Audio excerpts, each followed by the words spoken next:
no livro de Mateus, capítulo 21.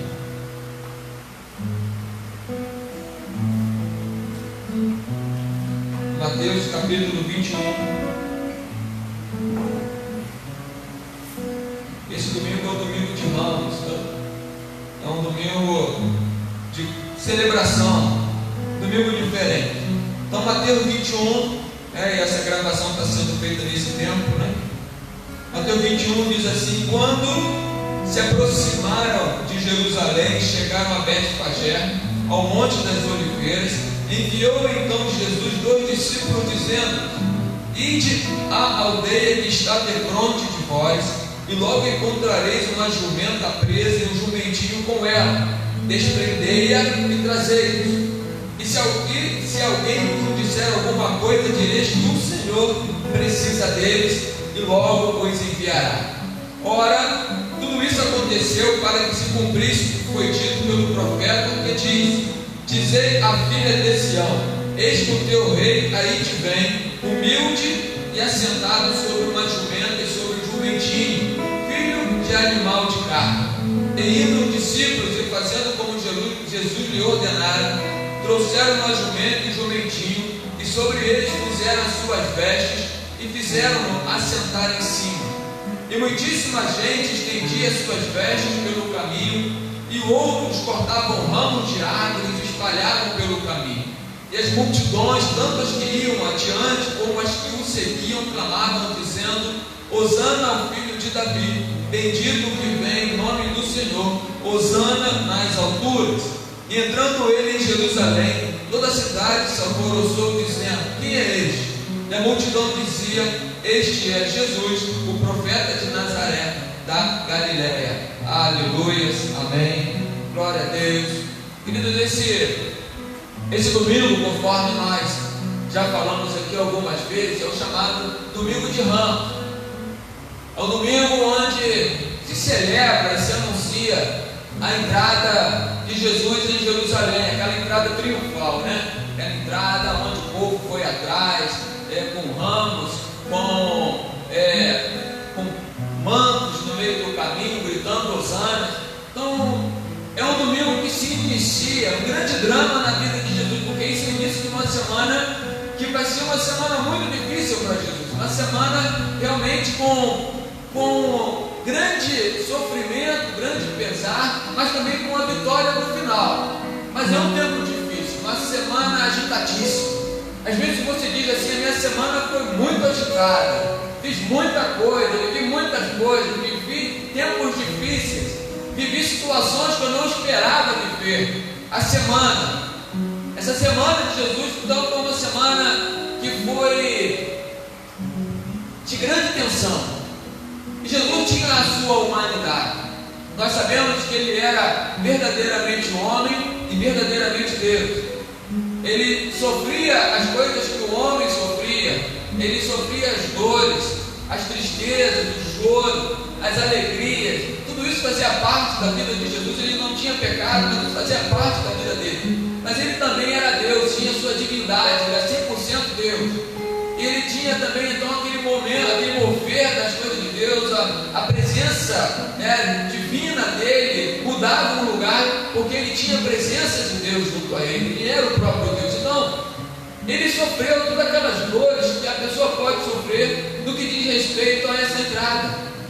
Jesus, ele já estava com tudo preparado para isso, tudo estava preparado, não existiu ali nenhuma surpresa para ele em relação ao que estava acontecendo. Até mesmo a questão do jumentinho que foi colocado, nós falamos aqui, lemos aqui na palavra, que estava em tal lugar assim, um jumentinho, procura a pessoa, quando alguém perguntar, diga que o Senhor está precisando, que o Senhor vai usar. Então tudo isso, dizem alguns teólogos que até isso era uma senha já, porque como Jesus ele tinha muitos amigos em Betânia e Betfagé, e tem um texto também no Evangelho que Mateus coloca que ele estava só colocou citando Betfagé, mas tem outra, o texto, se não me engano, em Marcos fala que estava em Betânia também. E dizem que esse jumentinho estava preparado porque Jesus ele tinha muitos amigos em Betânia. Ele já havia combinado com alguém que aquele jumentinho, a jumentinha está separado lá esperando. Não sei. Eu sei também que Deus poderia preparar um momento na hora que Ele quisesse ali sobre a palavra dele, né? Então, debaixo da palavra dele, isso poderia acontecer. E não existiu surpresa para Jesus em relação a tudo aquilo que estava acontecendo. Mas você imagine, né, para um homem que tem a sua humanidade também, você ter uma entrada, algo tão diferente, tão triunfal, num lugar onde ele não era aceito, as pessoas não queriam. Então, um lugar onde era desprezado passou a ser um lugar de aceitação. E o ensinamento que nos traz essa entrada de Jesus em Jerusalém são ensinamentos que nos fazem refletir na questão da vida, porque nem tudo é como parece ser em algum momento. Porque como homem, pode um homem aclamado uma semana depois ser crucificado. Às vezes acontece com você, né? Momento você, o camarada que resolveu um grande problema, e na semana seguinte você pode ser alguém que causou um grande problema. Mas o equilíbrio emocional que você tem para lidar com as situações faz grande diferença na sua vida. Você às vezes é elogiado e na semana seguinte você reclamam de você. Jesus ele tinha essa sabedoria divina para lidar com isso. Eu estou dizendo para você que nós precisamos ter também, independente de quem você seja, se é cristão ou não, se a mensagem está chegando para você e você já tem Cristo no seu coração, você vai entender isso.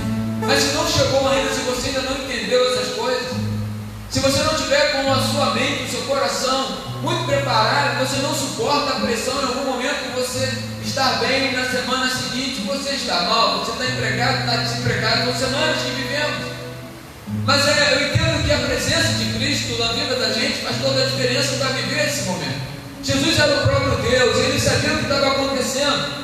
Apesar de achar estranho, talvez tenha sido ele sabedor do que estava acontecendo, talvez perguntasse, esse povo não sabe o que quer, né? Hoje eles estão me elogiando, me estão gozando, logo eles vão estar me crucificando, né? Vai começar o meu processo das dores aqui, a minha tristeza. Então, é difícil às vezes você passar a enfrentar esse tipo de situação, mas algumas questões nós precisamos entender que aconteceu para que Jesus entrasse dessa maneira na cidade de Jerusalém. Realmente aquilo era o começo do último drama, do último ato do drama de Jesus, do drama do fim de Jesus, né? Esse fim, né, aqui na terra. E também isso aí era a consumação de um propósito eterno.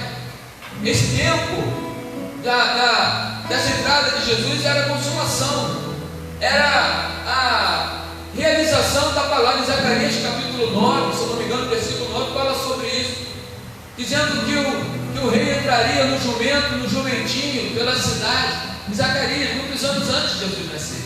E a palavra precisava se cumprir. Zacarias era um profeta. Então essa entrada de Jesus em Jerusalém era para cumprir algo que já estava no coração de Deus há muito tempo. Isso iria acontecer, fazia parte da história. Você também tem um propósito. Deus tem um propósito para a sua vida. E eu não consigo abrir mão disso, pensar de forma diferente. Mas é claro que para esse propósito acontecer, você precisa estar alinhado com as coisas de Deus. Eu creio que se você está alinhado, Deus vai agir na sua vida, Deus vai mover na sua vida, Deus vai entrar com providência. Ele pode mudar o propósito. Eu não gosto de limitar. Às vezes a gente fala algumas coisas que parece que limita a ação de Deus. O apóstolo Paulo ele não tinha propósito nenhum. Deus pegou ele lá, derrubou, ficou cego, foi para a cidade, Ananias liberou lá a vista dele, estava tudo no propósito de Deus, e ele se tornou um grande pregador da palavra. Muitas pessoas já viveram isso na igreja, mas eu quero dizer para você que às vezes fica perguntando qual o propósito. A primeira coisa que tem que fazer é se colocar nas mãos do Senhor. E mesmo que você não entenda o que está acontecendo, deixa Deus agir na sua vida com tranquilidade.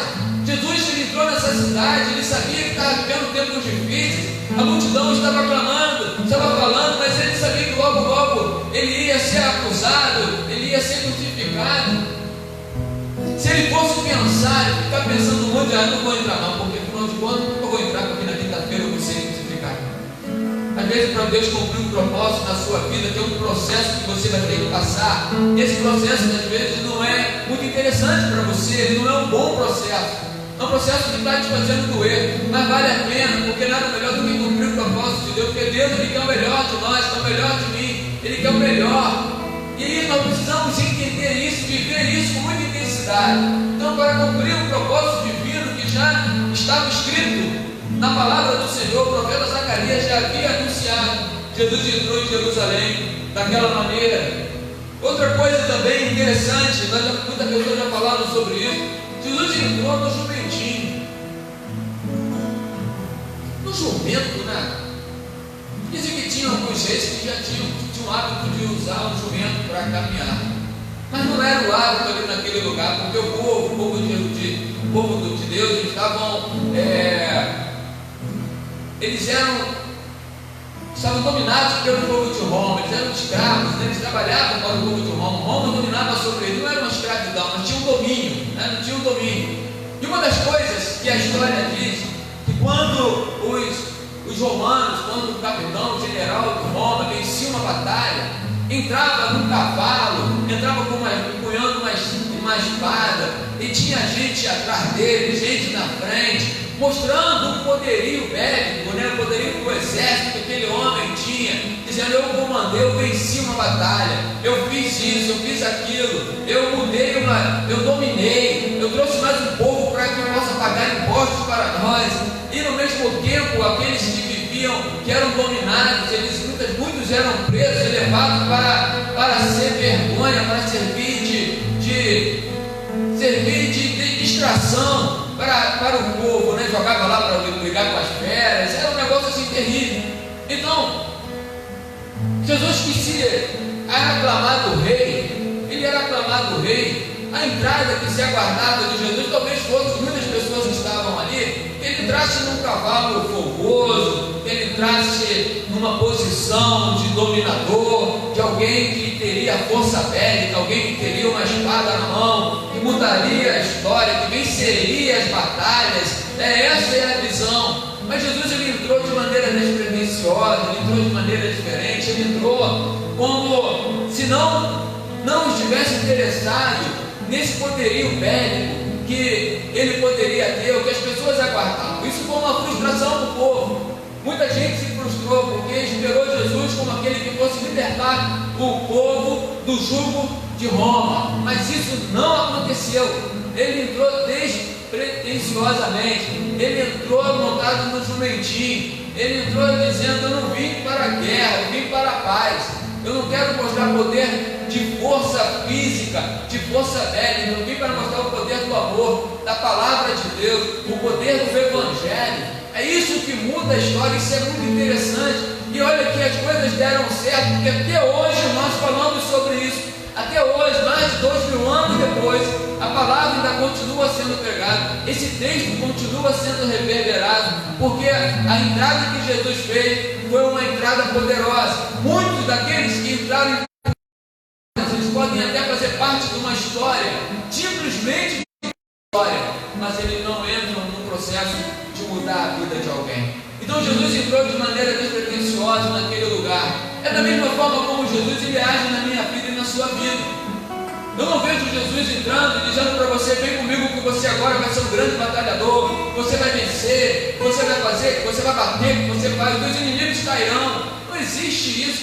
Que evangelho seria esse que prega a violência, que prega a dissensão, que prega a separação? Muito pelo contrário, Jesus ele entrou trazendo paz, trazendo sabedoria divina. É essa entrada de Jesus é que você precisa ter em seu coração, porque Jesus é paz. Jesus é paz, Jesus não é briga, Jesus não é confusão. Entendam isso. Às vezes nós estamos vivendo, queridos amados e amados, porque isso não estava na mensagem não, mas eu vou abrir um parênteses aqui.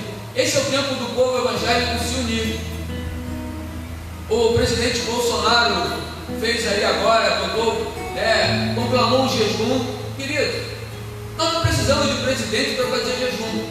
Mas se ele conclamou, vamos nos unir nesse processo, não esquenta a cabeça se vai, se não vai, se é, se não é, se ele pode, se não pode. Oração, se nós não clamarmos, as pedras clamarão. Então é um tempo da gente deixar de guerra e orar, se arrepender, mudar a história, mudar essa nossa história. Tem muita gente já em jejum há muito tempo. Não temos que ficar fazendo separação e nem ficar adivinhando aquilo que Deus vai fazer, se Deus vai aceitar ou não.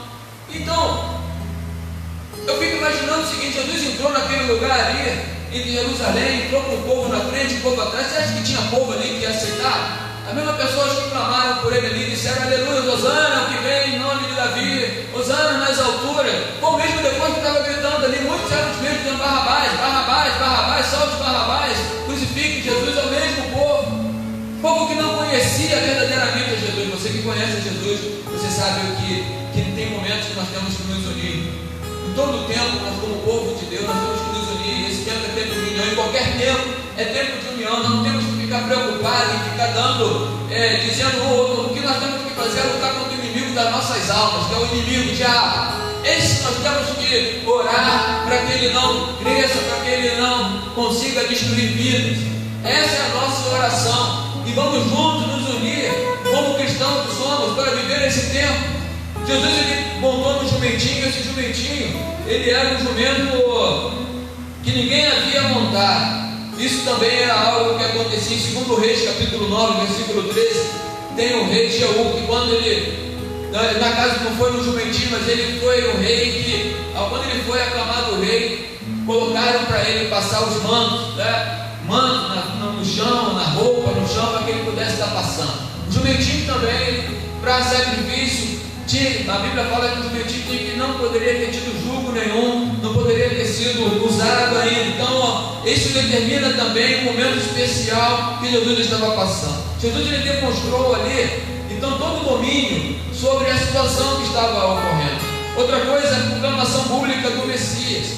A multidão que estava em Jerusalém, que o acompanhava, gritava Hosana, bendito que vem em nome do Senhor. E como eu disse, Hosana significa ser propício, nos salva.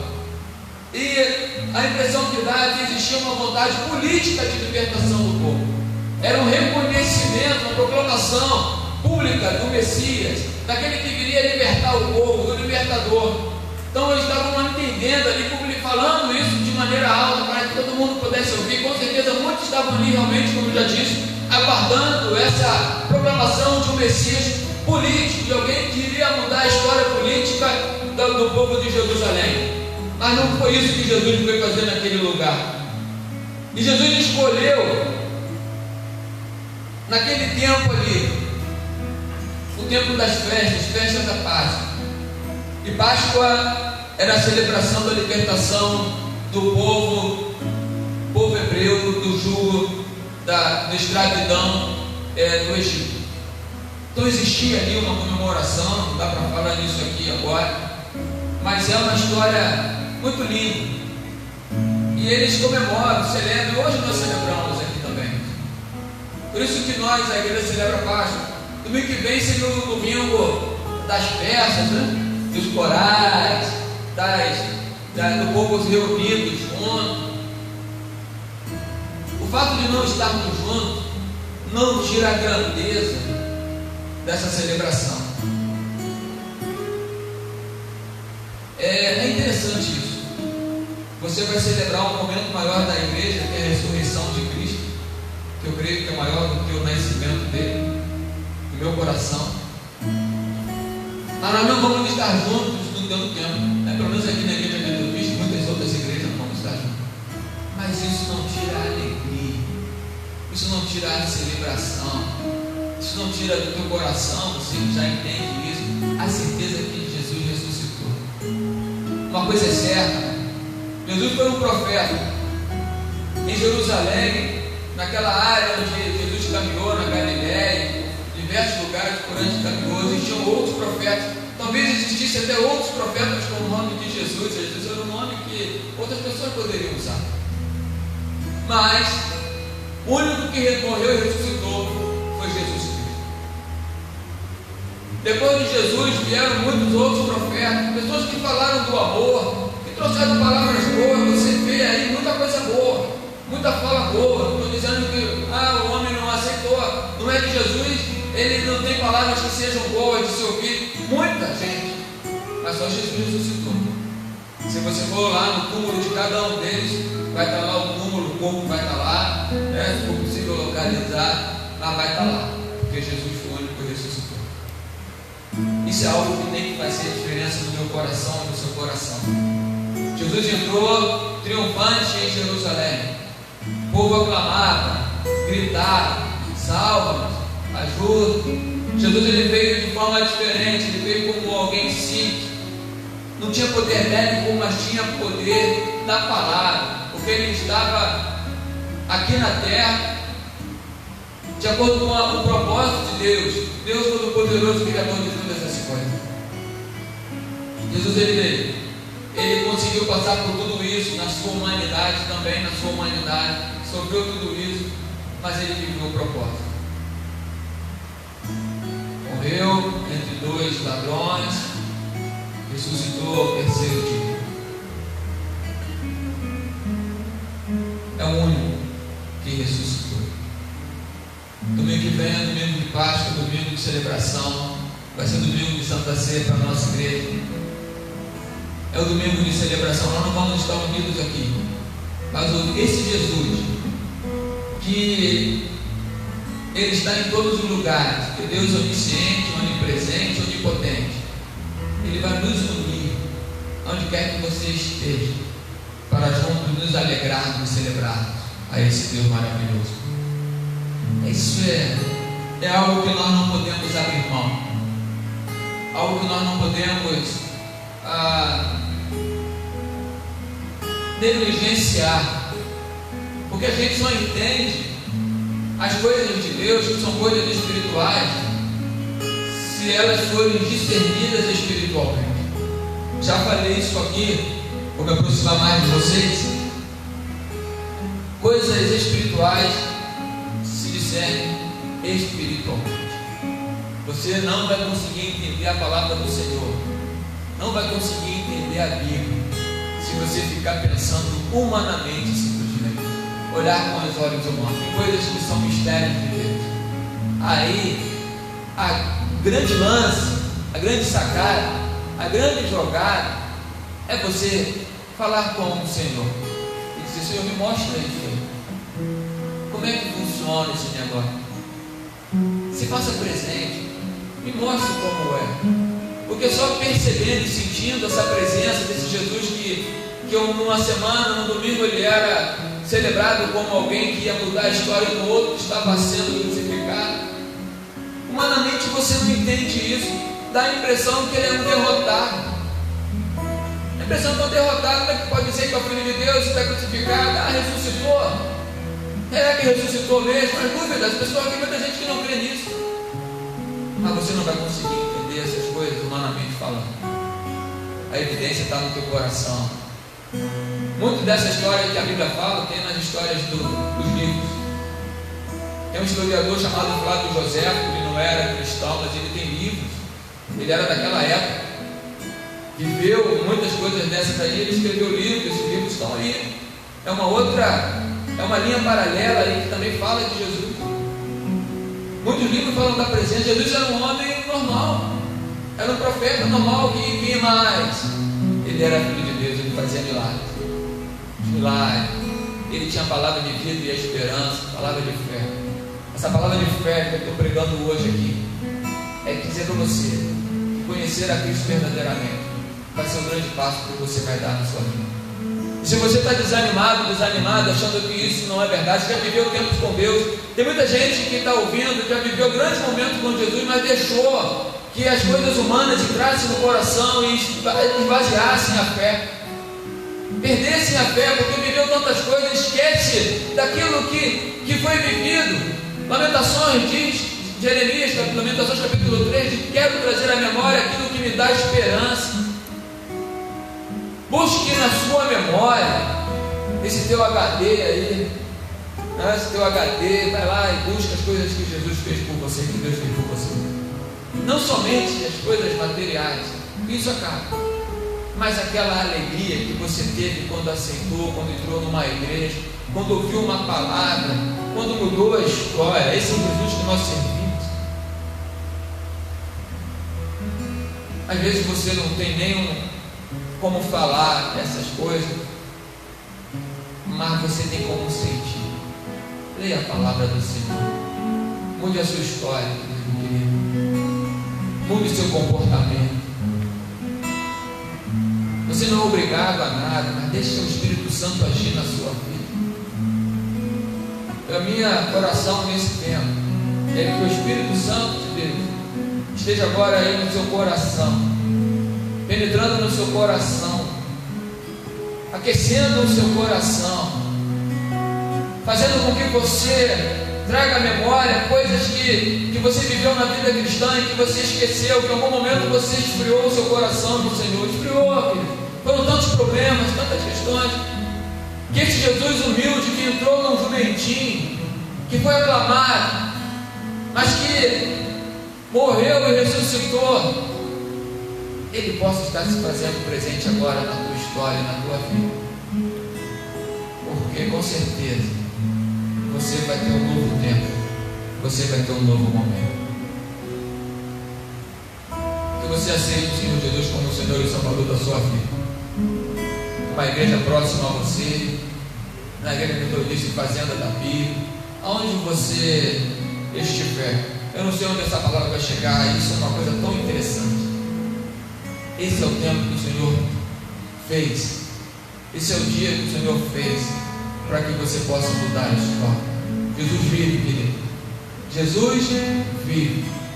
E isso nos move a estar aqui, preparando e pregando a palavra. Que esse Jesus que entrou, celebrado, festejado em Jerusalém, essa entrada triunfal, esse domingo de Ramos, que passou uma semana tão tensa e tão complicada, Ele possa também agora entrar no teu coração, e fazer uma celebração, que você possa celebrar, que possa se alegrar com a presença dele em sua vida.